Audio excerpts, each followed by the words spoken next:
The International Christian Embassy Jerusalem is your embassy in the heart of Israel, founded in 1980. From our headquarters in Jerusalem through our branches in over 80 nations and yours in Canada, we seek to challenge the church to take up its scriptural responsibility, to remind Israel of the promises made to her in the Bible, and to be a source of practical assistance to all the people in the land of Israel. On today's program, a visit to the Jewish Museum and Archives of BC. Anti-Israel drives on campus, an educational outlook. Welcome, and we're at the Jewish Museum and Archives of British Columbia, and with me is Michael Schwartz, Program and Development Coordinator. Michael, thank you for being with us. Thanks for having me. What an intriguing museum that you have. I had a chance to walk around to see some of what you have on display. Can you give us a little bit of history to your origins of this museum? Certainly. The Museum of Archives is celebrating 45 years this year. We were founded in 1971 by Cyril Leonoff and a group of volunteers established as the Jewish Historical Society, dedicated to collecting material, documents, testimonies relating to the history of Jews in BC, which is a history of over 150 years. Since that time, we've grown to collect over 300 linear meters of documents, 300,000 photographs, and 750 oral history interviews. From that material, we create exhibits, primarily online exhibits, temporary exhibits, traveling exhibits, that go around the province and around Vancouver to all different locations. Now, how do you go about collecting such archives and reports? We reach out to the community. We make ourselves available and let them know that when they're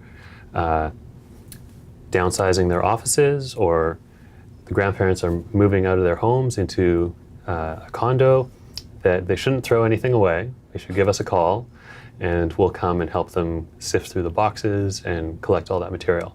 Whether it's from an organization like a synagogue or a volunteer group or a community service group, or whether it's a private family.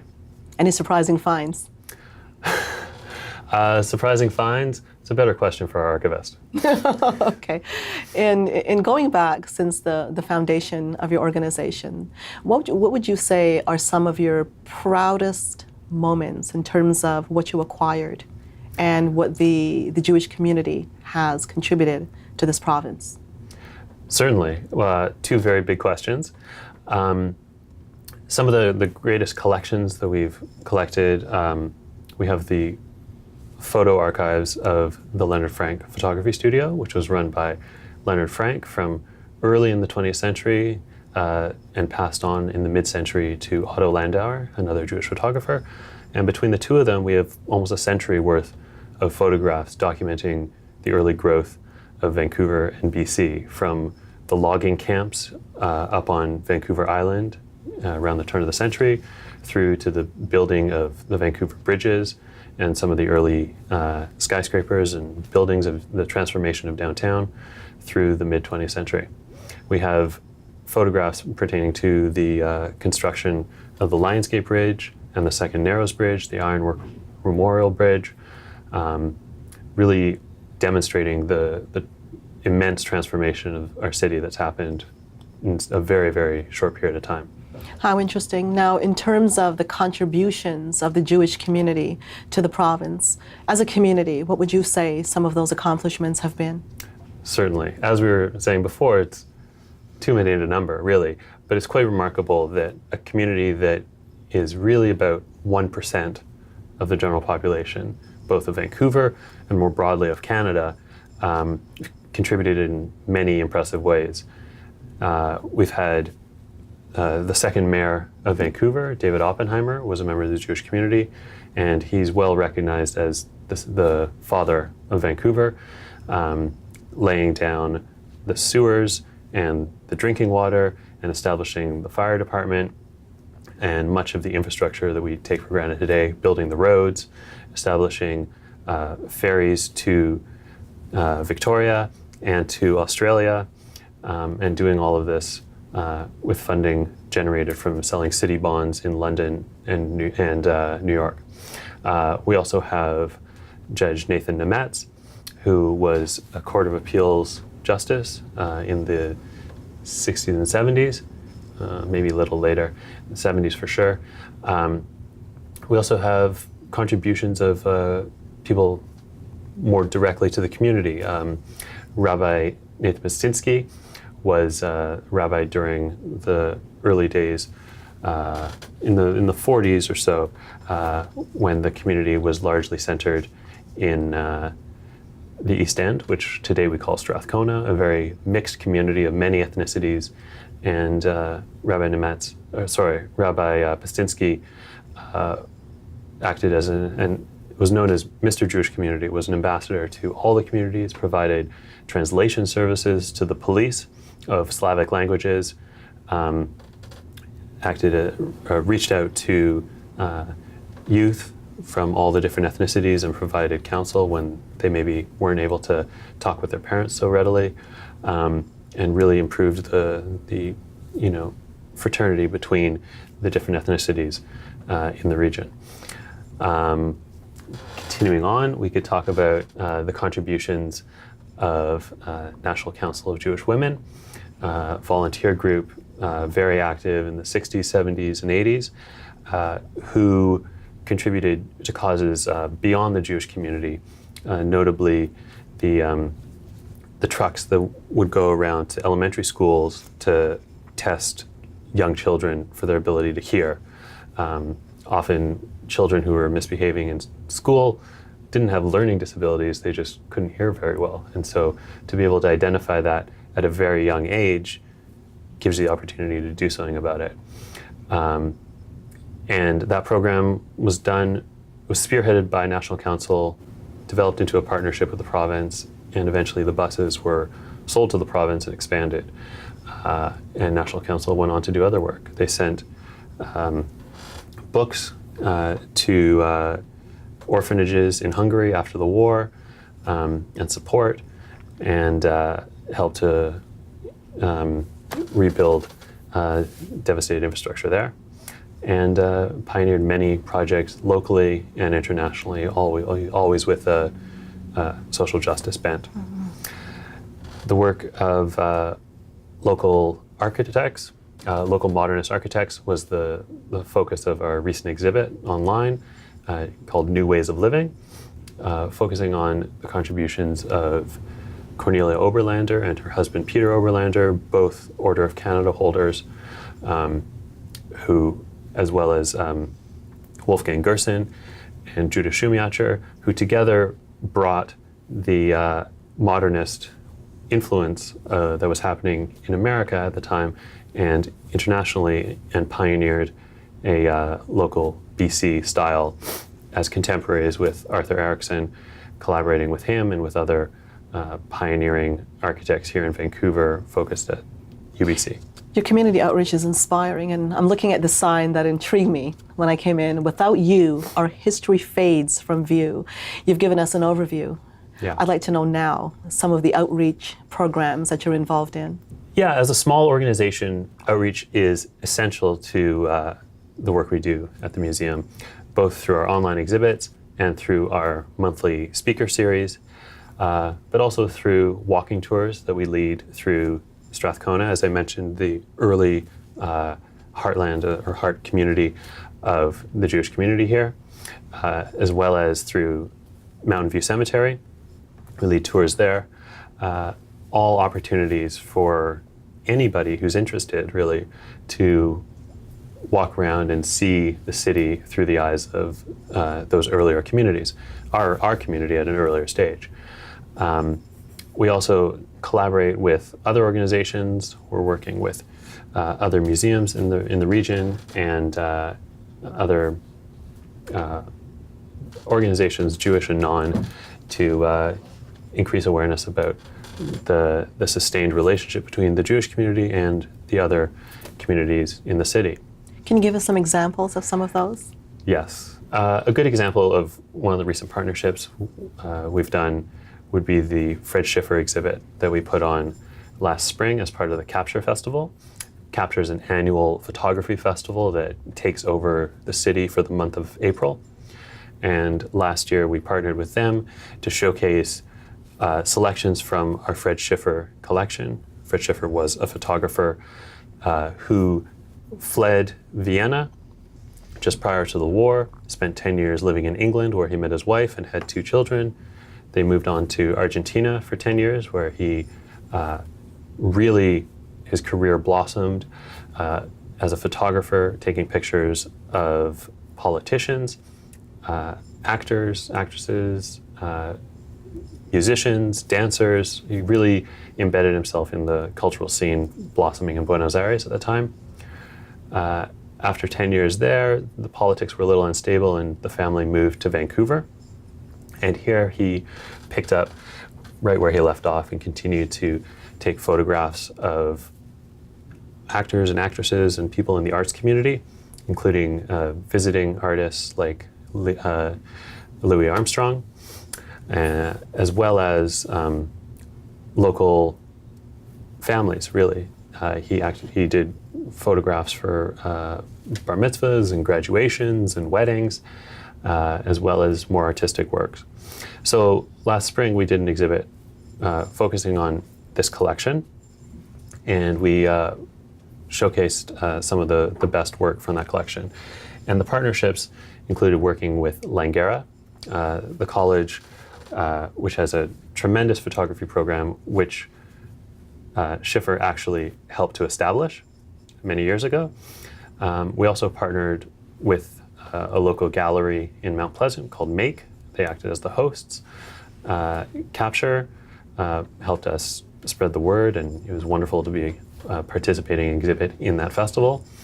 And local photographers provided insight and helped us ensure that the photographs were produced in a really exceptional manner that showcased how wonderful they are.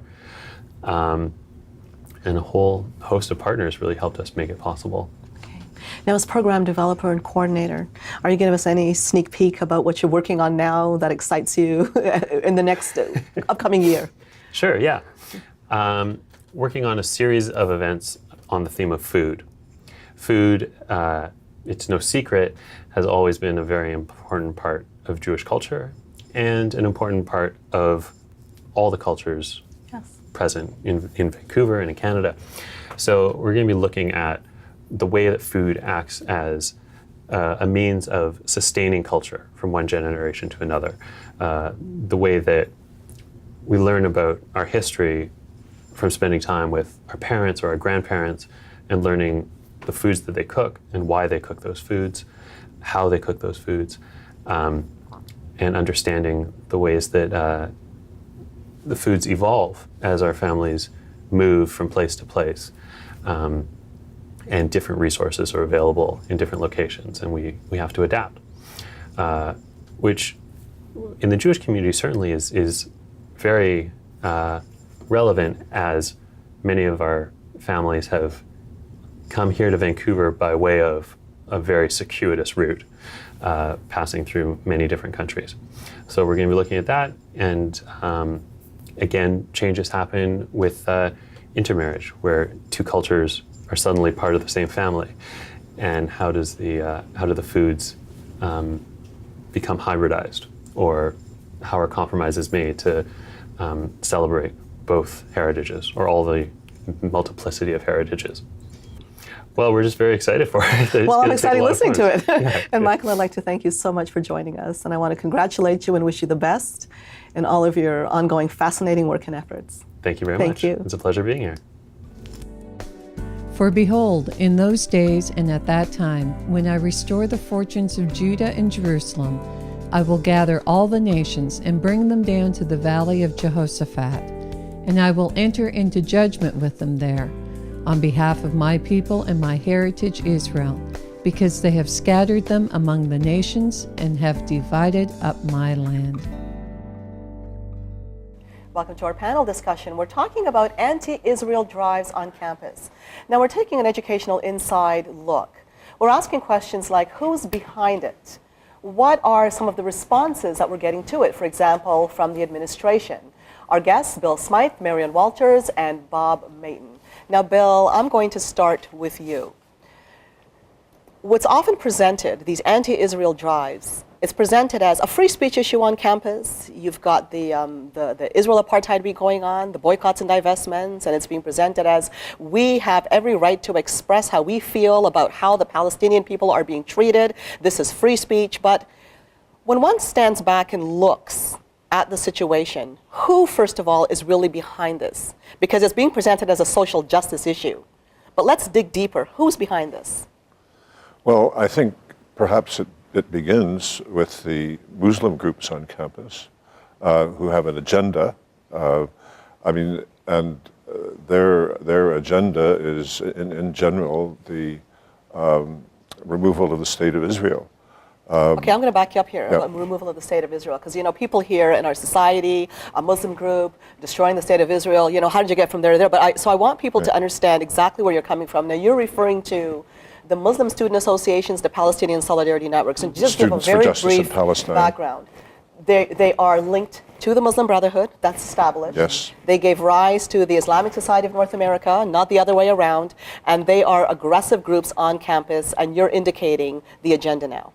That's right. I mean, they for example, the Muslim Students Association got funding from Saudi Arabia initially, and probably still does. They're at all major universities in the USA and Canada. They certainly get financial support from outside of the university.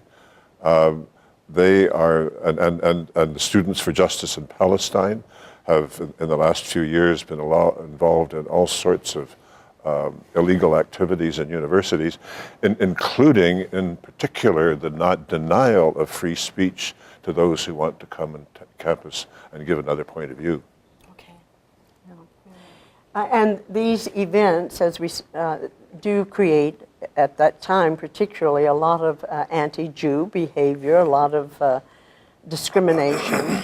And the students should not be the one, the Jewish students should not be the ones who have to stand up to this. It's up to the administrations to take a stand, at least a moral stand. I mean, they do often say it's a matter of free speech, but it's only for the Jews. It's only for the Jewish group. All the other minority groups, sensitivity trumps free speech. You would not see a slur put on a black student's dorm room door and then they say, oh, well, that's free speech. It would never happen. I want to get back to you on some of what you've seen and how this hate might be manifested, but there's one thing that we need to say as well. There are many Muslim students that go to school, they're on the campuses trying to get their degree, and they're not involved at all in any agenda. So we need to make that clear. We're not referring to all Muslim students by any stretch, but we are talking about a specific drive that we see on the campuses where it is proven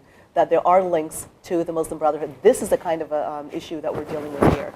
Now, Bob, your point of view and your view on this. My point of view is that the universities provide the leadership in our society.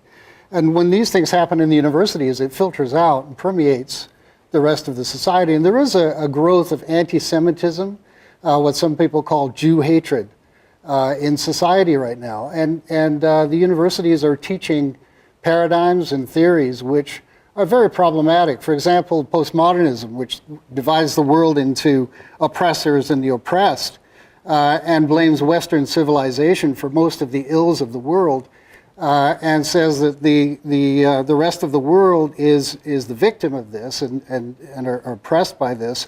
And Israel being in the center of the Middle East as a representative or as a proxy for Western civilization, I think a lot of people have interpreted that, because of the postmodern paradigm, as the problem, that Israel is the problem in the Middle East, because Israel is a representative of the oppressive Western civilization represented in the Middle East. And I think that's really totally wrong. I think that Western society, because of what's been happening in the universities, that our Western civilization is losing its courage, losing its identity, and is being overwhelmed by these identities, which are very strong, but which are really, in essence, very oppressive. I think the universities need to reconsider the approach that taking to these educational issues. What you're talking here is very important because it also relates to liberation theology. Now, there's an important document I'm going to say very briefly called the Kairos Document, and this applied to South Africa under apartheid. And that notion of oppressed oppressor, that was a real example of oppressed and oppressor. And under that Kairos document, of course, the oppressed were the black South Africans, and the oppressors was the white establishment under apartheid. But fast forward that, there came a document called Kairos Palestine, where there was also considered the oppressed and the oppressor. Unfortunately, this was a wrong document where Israel was now dubbed the oppressor and the Palestinians the oppressed. And they made a comparison to that South African model, calling Israel the apartheid state under Kairos Palestine.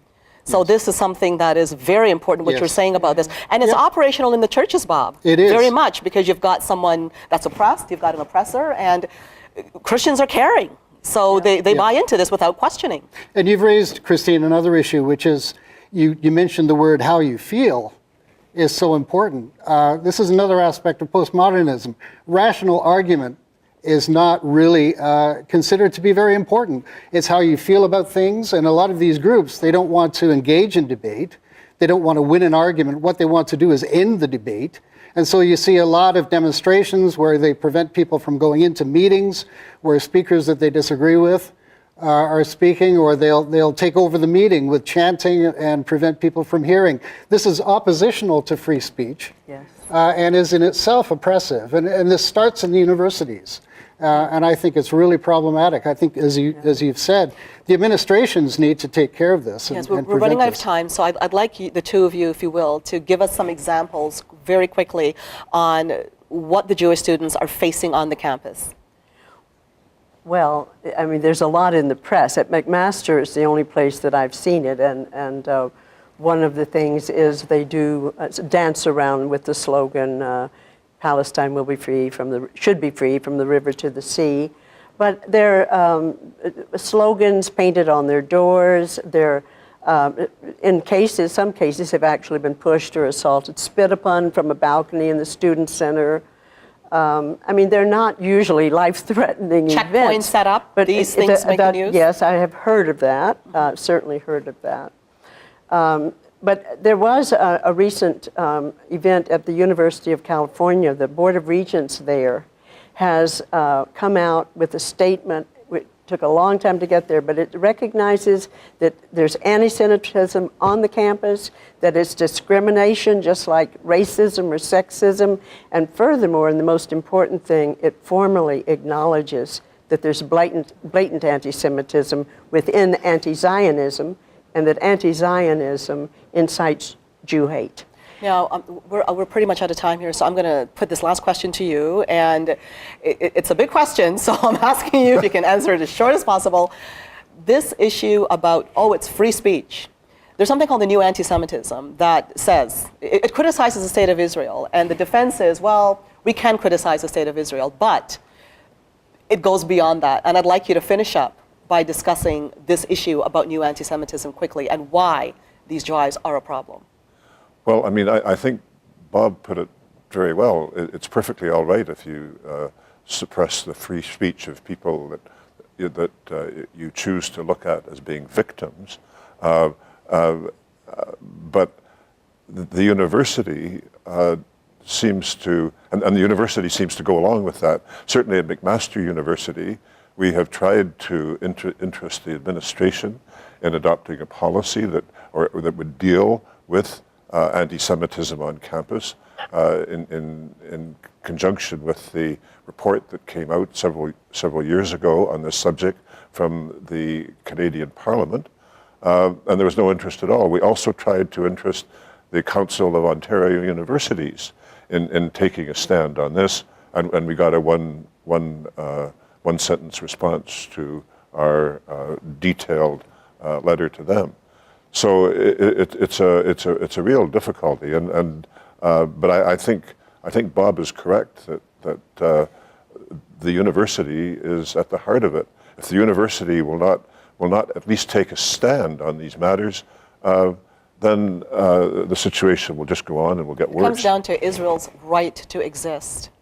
It's a defensive issue, and this is the key issue that is not being adhered to, not being listened to, and there's absolutely no debate that you could say is solid on the other side, to explain why is it in the Hamas charter, why is it in the Palestinian Authority charter, in the Fatah charters, why is it there to obliterate Israel, but these are not issues that are addressed. On this occupation, why is that not addressed on why Israel has to have military there? When you have one side wanting to push the other side into the sea, how can you possibly have peace? I mean, it's ridiculous, isn't it? And we're going to have to close on that note. He will be like a tree firmly planted by streams of water, which yields its fruit in its season, and its leaf does not wither. And in whatever he does, he prospers. We are standing here now by one of the trees. There are about 24,000 trees planted here at Yad Vashem in honor of the righteous among the nations, the non-Jews who tried to rescue someone at the time of the Holocaust. We also have here the tree of Victor Kugler, him being one of the people who tried to rescue the Frank family, who served the Frank family as they were in hiding. He later moved from the Netherlands to Canada, and this tree has been adopted by the ICEJ Canada as their tree here at Yad Vashem campus. We conclude our program today with some sights and sounds within Israel.